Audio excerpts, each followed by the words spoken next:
Selamat bertemu kembali.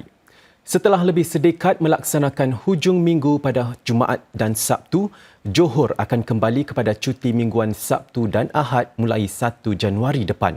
Ini selaras dengan hujung minggu di wilayah Persekutuan dan majoriti negeri Malaysia yang lain. Persoalannya, mengapa pertukaran itu dilakukan sekarang dan apakah kesannya kepada rakyat Singapura? Serta apa pula kesannya dari segi sosial dan ekonomi? Penerbit Fariza Abdul Aziz mengupas jawapannya dalam analisis berita malam ini. Johor melaksanakan hujung minggu Jumaat Sabtu sejak Januari 2014 dengan tujuan membolehkan masyarakat Muslim lebih selesa mengerjakan solat Jumaat. Namun, ia akan kembali berhujung minggu pada hari Sabtu Ahad mulai 1 Januari 2025. Mantan Timbalan Menteri Perdagangan Antarabangsa dan Industri Malaysia, Dr. Ong Kian Ming menyifatkan langkah itu sebagai masuk akal. Ini memandangkan inisiatif-inisiatif baharu seperti Zon Ekonomi Khas Johor Singapura atau SEZ bakal menjadi kenyataan dan ia tentu memerlukan aturan lebih selaras dan kerjasama lebih erat antara kedua-dua pihak.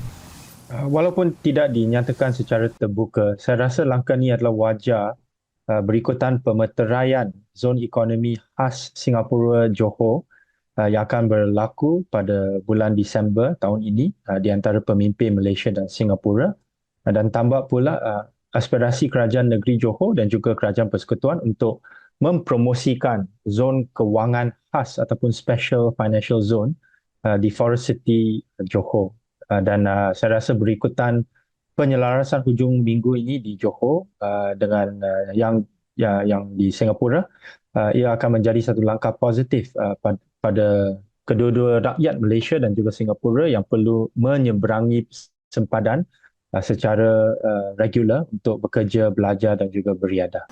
Sememangnya itulah antara faktor pencetus yang mendorong langkah perubahan sedemikian.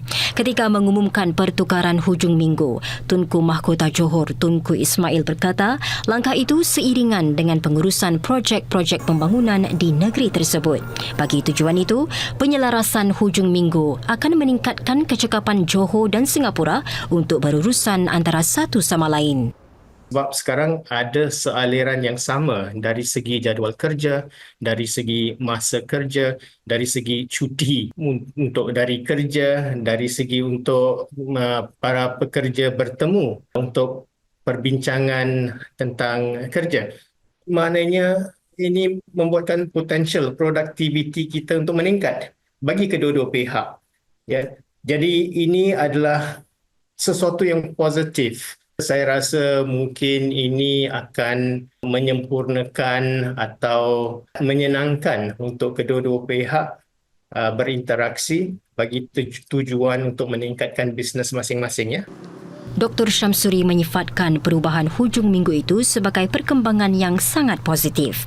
Mentelah lagi, Tunku Ismail akur, keputusan mengubah cuti hujung minggu juga dibuat dengan mengambil kira hasrat warga tempatan yang mendambakan lebih banyak masa bersama keluarga. Jadi ini membuka peluang bagi warga Singapura yang punya keluarga di seberang tambak untuk dapat berhubungan secara lebih bermutu pada hujung minggu. Mereka yang ada keluarga di Johor akan dapat bersama pada hari cuti hujung minggu yang sama, dan ini saya rasa adalah sesuatu yang bagus sebab ia akan meninggikan dan menguatkan lagi silaturahim antara keluarga, dan begitu juga mereka yang warga Johor yang mempunyai keluarga di Singapura, mereka juga akan datang ke Singapura. Dengan perubahan hujung minggu Johor juga muncul persoalan, adakah perubahan ini akan membawa kepada kesesakan pelanggan hujung minggu di negeri ini berbanding sekarang? Dan adakah ini akan membawa kepada kenaikan harga? Bagi Dr. Syamsuri, kedua-dua pihak boleh menjangkakan aliran pengunjung yang lebih tinggi antara Singapura dengan Johor, dan jalan raya di Bandar Johor serta Causeway mungkin menjadi lebih sesak.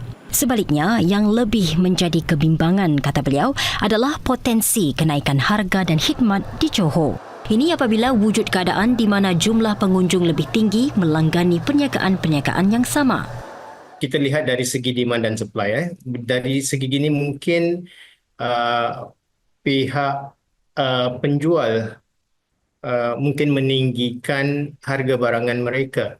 Ya. Jadi walaupun mungkin kalaupun ini terjadi, mereka dari Singapura tetap masih boleh membeli barang-barang begini. Tapi saya rasa ini tidak begitu adil bagi warga Johor kalau ini terjadi.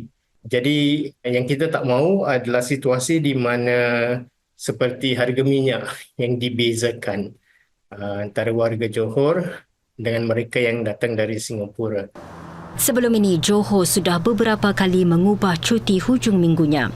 Johor melaksanakan hujung minggu Sabtu dan Ahad kali pertama pada tahun 1994 ketika mantan Perdana Menteri Malaysia Muhyiddin Yassin mendukung jawatan Menteri Besar.